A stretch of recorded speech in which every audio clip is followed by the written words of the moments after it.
do canal do Guerreiro. Nesta manhã eu queria passar um assunto de suma importância no nosso relacionamento com Deus. Como nós nos relacionamos com Deus. Eu vejo que algumas pessoas, logo no início da sua intimidade, da sua oração com Deus, não é nenhuma crítica, é um detalhe pessoal daquilo que eu tenho aprendido na minha intimidade com Deus. Elas fazem aquela a oração eloquente, né? Pais de Abraão, pais de Isaac, uns falam Jacó, outros falam Israel, e iniciam a sua oração e bem avivada, e glória a Deus por isso. Porém, nós temos que aprender uma relação de pai e filho. Nós precisamos, de acordo com as Escrituras, reconhecer que Deus é o nosso pai. Ele tem um amor de pai. A palavra pai, ela tem origem no latim pater, né? Que significa o genitor de uma família, aquele que é o genitor de uma família que constitui os filhos, né? É o genitor da família. Embora hoje nós sabemos, eu vi até nos dias dos pais, muitas homenagens daqueles filhos que são criados pelo padrasto. No meu caso também eu tenho um padrasto, mas e tem o mesmo amor de um pai. Eu não tive um relacionamento com meu pai genealógico, né? Toda a minha infância eu não tive aquela figura paterna. E entendo que para mim isso acabou sendo uma vantagem no meu relacionamento com Deus. Porque eu vejo que muitas pessoas, para ter um relacionamento com Deus, por conta do pai genealógico, ou um pai muito austero, muito rígido, ou um pai muito flexível, tem certa dificuldade para se relacionar com Deus. Eu tive uma experiência tremenda no meu relacionamento com Deus, inclusive foi na Cristo Centro, num culto de ensinamento, onde estava até o meu amigo Emerson Borges, que ficou comigo o tempo todo. Passei por um arrebatamento e fui envolvido com os braços do Pai Celestial. Foi uma experiência maravilhosa. E noto que no decorrer do meu ministério, pessoas têm dificuldade de ter esse relacionamento com Deus. Para mim, um fato que era negativo na minha vida pessoal, na minha infância, acabou sendo um ponto primordial do meu relacionamento com Deus. E o que a Bíblia diz? O que as Escrituras diz sobre esse relacionamento? Vamos ver.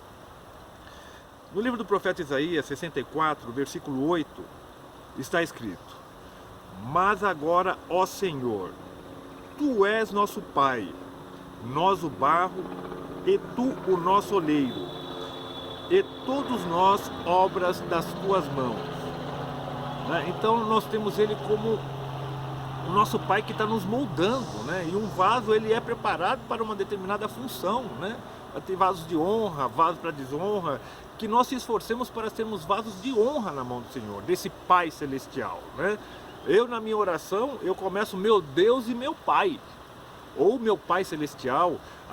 A relação, quando você vê essa relação pater do latim para o Pai genital, quando você for ver na Bíblia Sagrada, quando você vê o nome Pai com letra maiúscula, está se referindo a Deus, né? Você vai ver como Pai Celestial, Pai de amor, Pai das luzes. Vamos ver aqui um versículo muito interessante, em Isaías 9:6.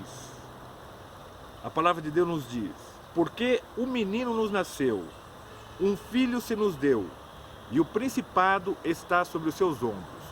E o seu nome será Maravilhoso, Conselheiro, Deus Forte, Pai da Eternidade. Olha que tremendo. Príncipe da Paz. Então nós precisamos aprender a ter esse relacionamento, né?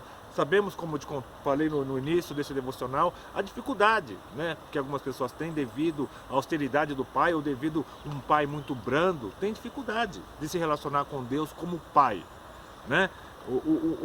Se você tem um bom relacionamento com o teu pai, você vai na casa do seu pai, visitar o seu pai na casa dele, você tem liberdade de abrir a geladeira, você tem liberdade de se servir, você tem liberdade, eu vou dormir aqui, eu durmo aqui, não desonrando, porque também a Bíblia nos diz: honra o teu pai e a tua mãe para que seus dias sejam longos. Então, honrar o teu pai e a tua mãe se refere à sua genealogia e também ao teu Pai Celestial, né? Nós temos que honrar a Deus com tudo aquilo que Ele nos permite, tudo aquilo que Ele nos proporciona, com os bens que Ele... Tudo tem que honrar a Deus. Eu vejo às vezes alguns veículos, né? A pessoa põe: meu pai que me deu. e Deus dono Pai de tudo, será que aquele, como Deus, na necessidade de um irmão, ele vai servir com aquele bem que Deus deu para ele, numa necessidade de um irmão? Porque nós somos considerados irmãos dentro do cristianismo protestante? Porque nós temos um único Pai celestial, que é Deus. Vamos ver aqui, para finalizar, em Lucas, capítulo 11, versículo 11 a seguir. E qual pai dentre vós que, se o filho lhe pedir pão, lhe dará uma pedra? Ou também, se lhe pedir peixe, lhe dará por peixe uma serpente? Ou também, se lhe pedir um ovo, lhe dará um escorpião? Pois se vós, sendo maus, sabeis dar boas dádivas aos vossos filhos, quanto mais dará o Pai Celestial, o Espírito Santo, àqueles que lhe pedirem. Olha, irmãos, o Espírito Santo, ele está à disposição, né? Como um amigo, como um ajudador, como um consolador, como um ensinador. Quando eu dirigi a Debras Libânia, tem uma senhora que inclusive a filha dela mora na frente da casa da minha mãe, a dona Júlia. Ela se alfabetizou, sabe como? Lendo a Bíblia. Ela foi alfabetizada pelo Espírito Santo lendo a Bíblia. Mas por que isso? Porque o nosso Pai é amoroso. Ele quer atender às nossas necessidades no Senhor, né? Tudo que pedires a vosso Pai, Ele lhe concederá no Senhor, desde que você esteja alinhado com a vontade dele. Não é, né? Teve casos, já chegou no... Às vezes a gente precisa até vigiar por foto, né? Porque já teve casos de algumas mulheres adentrar na igreja com foto de um homem, alguma coisa. Ora por mim que eu quero essa pessoa. Aí você vai ver quem é essa pessoa. É o homem casado. Aí, você acha que Deus vai conceder? Vai destruir uma família para atender? Tem que entender as verdades bíblicas. Então, nesse devocional eu quero que você tenha uma intimidade com Deus como um Pai maravilhoso, um Pai amoroso. Ele é justo e fiel, né? Só que aquele pai, um bom pai repreende aqueles que ele ama, porque se não repreender, vai pro buraco do abismo, né? Então muitas vezes, ai meu Deus, você é um vaso, irmão. Se o vaso não tiver, ele vai ser quebrado, né? Vai ser quebrado. Se na primeira quebrada for pequenos cacos, fica mais fácil. Se você não entendeu a mensagem, ele vai te moer. A escolha é sua, como filho, como diz em Isaías.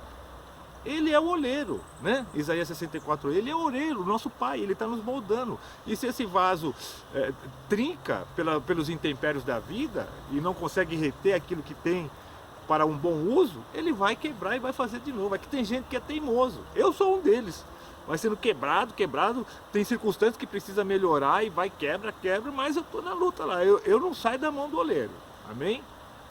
Pega a visão do canal do Guerreiro, tenha um dia abençoado, compartilhe essa mensagem, dê o seu like e se você não é inscrito, se inscreva para facilitar a visualização. Amém? Tenha um bom dia.